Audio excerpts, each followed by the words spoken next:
अभी तक जो जाति आधारित गणना के लिए जो भी आंकड़े एकत्रित किए गए हैं वो तो वैसे भी सुरक्षित ही है और सरकार इस गणना को शीघ्रातिशीघ्र पूरा कराना चाहती थी भी और चाहती है भी, लेकिन उच्च न्यायालय का आदेश है इसको स्थगित रखने का, तो अभी स्थगित किया गया है।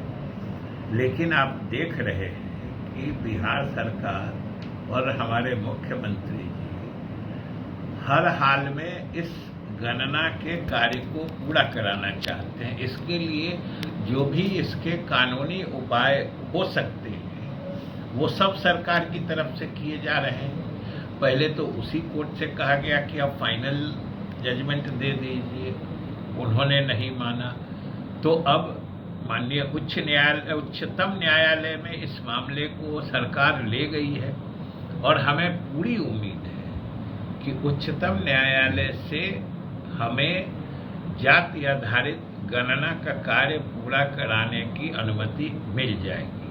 वो इसलिए कि जो उच्च न्यायालय ने आदेश दिया है उसमें कई तरह की बातें हैं। जैसे वो दोनों बात कह रहे हैं कि इसमें आप वही सारे चीज या आंकड़े इकट्ठा कर रहे हैं जो आम जनगणना में ली जाती है। आप वो आदेश पढ़िएगा, उसमें ये भी लिखे।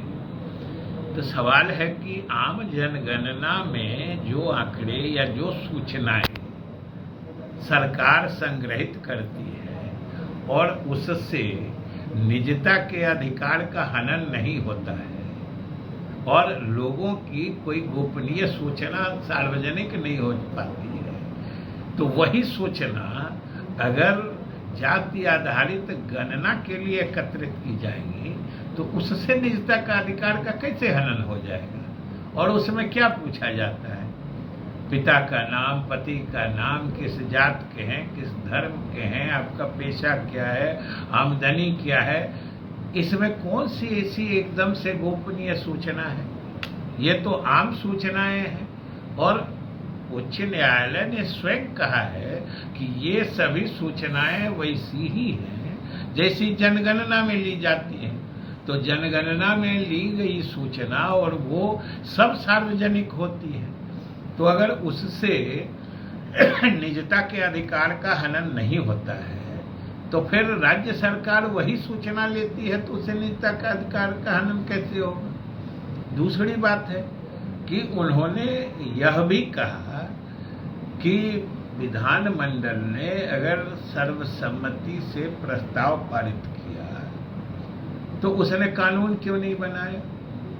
दूसरी तरफ उसी आदेश में यह भी कहा गया है कि राज्यों के विधानमंडल के अधिकार क्षेत्र से बाहर है ऐसा कानून बनाना। अब इस पर तो उच्चतम न्यायालय देखेगा कि एक साथ दोनों बातें कैसे हो सकती है कि विधानसभा या विधानमंडल को अधिकार भी नहीं है और दूसरी तरफ ये प्रश्न भी है कि आपने कानून क्यों नहीं बनाया।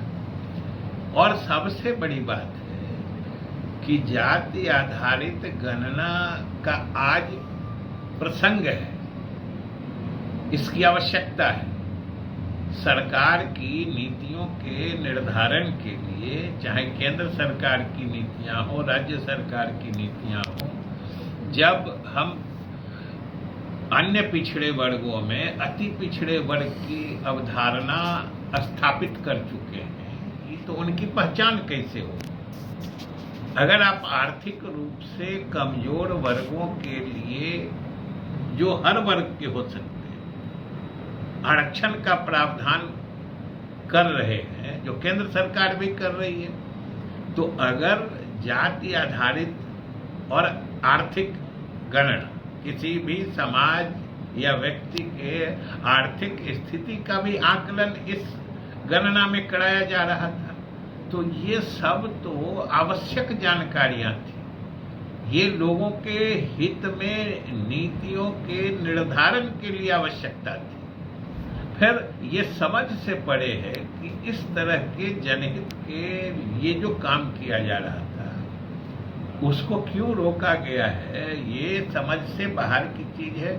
और हम लोग सरकार की तरफ से पूर्ण उम्मीद है कि उच्चतम न्यायालय जरूर इस मामले को देखेगा और हमें ये कार्य पूरा करने की अनुमति देगा। क्या कुछ कानून बनाने की भी तैयारी चल रही है कि आप लोग विधानसभा में कुछ नहीं, आवश्यकता पड़ेगा तो कानून बनाया जाएगा। और हमने तो कहा ना कि जो भी आवश्यक कदम होगा वो सरकार उठाएगी, क्योंकि माननीय मुख्यमंत्री जी और सरकार हर हालत में इस कार्य को पूरा कराना चाहती है। जो भी इसके आवश्यक वैधानिक उपाय होंगे वो किए जाएंगे। अभी तक तो जो सभी विपक्षी दलों के साथियों को या नेताओं को एक साथ करने की मुहिम है, जो मुख्यमंत्री नीतीश कुमार जी की अगुवाई में चल रहा है, अभी तक तो ये पूर्ण रूप से सफल दिखता है कि जहाँ जहाँ भी बातें हुई हैं सब जगह सकारात्मक बात हुई है। और सभी दलों को जो भाजपा से अलग है उनको एक मंच पर लाने की जो ये प्रक्रिया चल रही है उसको सभी नेताओं ने, सभी क्षेत्रीय दलों ने सही और उपयुक्त माना है। और सब लोगों ने इसमें सहमति जताई है कि हम सबको साथ आना चाहिए। और अभी ही उड़ीसा की बात लेके बहुत लोग बहुत कुछ चला रहे हैं, तो मुख्यमंत्री जी जो गए उनसे जो बात हुई, और चाहे नवीन पटनायक जी ने जो कहा है, इसमें तो कोई विरोधाभास है नहीं। उन्होंने कहा है कि हम अपना जैसे अलग लड़ते हैं लड़ेंगे, और अभी तक तो हम लोगों ने कोई ये कहा नहीं है कि नहीं हम उनके खिलाफ लड़ेंगे। तो अभी तक कहाँ विरोधाभास है। इसलिए सभी जो प्रयास मुख्यमंत्री जी के चल रहे हैं वो अभी तक पूर्ण रूप से सफल है। और अब इसमें फिर कांग्रेस या कांग्रेस की जिन लोगों से बात होगी उन सबों को मिलाकर सबों की सहमति से तिथि और जगह का निर्धारण होगा। और अगर सभी दल को मंजूर होगा, सभी नेता की इच्छा होगी कि अगर पटना ही में हो, अगर सब चाहेंगे तब, नहीं तो सबको सबकी सुविधा जहां होगी वही बैठक होगी और सबको जो सूट करेगा उसी हिसाब से तिथि निर्धारित की जाएगी। ये लो मुंह मीठा करो, आज मैंने अपना जॉब छोड़ दिया, अब हम पूर्णिया वापस जाएंगे। जॉब छोड़ दिया है? मतलब ये घर कैसे चलेगा? हम करेंगे क्या? और माँ बाबूजी क्या बोलेंगे? इसलिए मैं एक और मिठाई का डब्बा लाया। अपने बिजनेस के लिए लोन अप्रूव हो गया। अरे लोन अप्रूव हो गया वो तो ठीक है, लेकिन पूर्णिया में हम रहेंगे कहाँ? अपना घर भी तो नहीं है वहां। इसलिए तो एक और मिठाई का डब्बा अलग से लाया हूं। हमने पूर्णिया में घर ले लिया है, पूर्णिया के ई होम्स पैनोरमा में। पूर्णिया में पैनोरमा ग्रुप लेकर आए हैं ई होम्स पैनोरमा।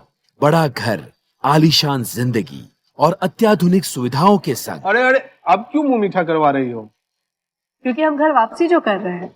घर वापसी की खुशी पूर्णिया में ई होम्स पैनोरमा के संग। ई homes panorama, luxurious lifestyle redefined.